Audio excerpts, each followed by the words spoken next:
सभी बंधुओं को जय श्री राम, वंदे मातरम, जय माँ भारती। पुनः आपके समक्ष कुछ बिंदुओं पर चर्चा लेकर आए हैं। आज के बिंदु हैं भाग्य और कर्म। बाबा भोलेनाथ और माँ पार्वती पृथ्वी पर भ्रमण के लिए निकले थे। उन्होंने देखा एक परिवार के दो बंधु बड़ी दयनीय अवस्था में जीवन यापन कर रहे थे। माता जी ने उनसे आग्रह किया कि प्रभु इनके लिए कुछ व्यवस्था करें। तो भोलेनाथ जी ने माता जी से कहा कि भाई व्यवस्था तो कर दूंगा, परंतु इनको संदेश भी देना है। तो दोनों भाइयों के लिए कुछ धन की व्यवस्था की भोलेनाथ जी ने, साथ में संदेश और आगे के लिए उनको चुनौतियों का सामना करने के लिए भी ज्ञान दिया। एक को तो कर्म करने की प्रेरणा दी, दूसरे को भाग्य पे आश्रित छोड़ दिया उन्होंने। उसके उपरांत वो वहाँ से विचरते हुए आगे चले गए। कुछ वर्षों पश्चात फिर उसी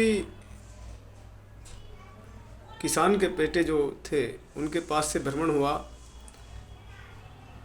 माता जी ने फिर उनकी दीनहीन अवस्था देखी। बाबा से फिर कहा भोलेनाथ जी से कि स्वामी देखिए इनकी अवस्था कैसी है।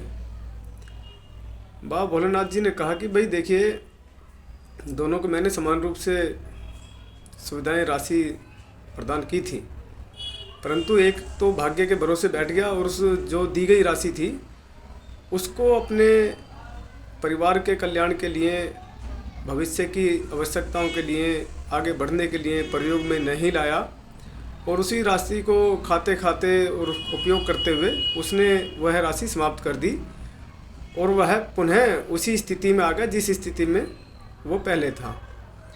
दूसरे वाले ने क्या किया कि उस राशि के आधार पर उसने संघर्ष और मेहनत किया, उस राशि को व्यापार में लगाया और व्यापार में लगाने के पश्चात धीरे धीरे धीरे वह आगे बढ़ने लगा। बच्चे भी उसके कहे में अनुसार चलने लगे। अंत में वह एक बड़ा व्यापारी बन गया। इस प्रेरक कहानी के पीछे का उद्देश्य यही है, पहले भी एक बार हमने सुना था ये विषय, कि भाई देखिए भाग्य ठीक है प्रारब्ध के अनुसार होता है, परंतु भाग्य भी कर्मानुसार बनता और बिगड़ता है। भाग्य के भरोसे बैठेंगे तो ठीक है, कभी कभी भाग्य से कुछ परिवर्तन हो जाते हैं, परंतु कभी कभी होते हैं, सदैव नहीं। सदैव कर्म ही उपयोग में लाना चाहिए, कर्म ही करने चाहिए और कर्म के आधार पर ही व्यक्ति के भाग्य का निर्माण भी होता है।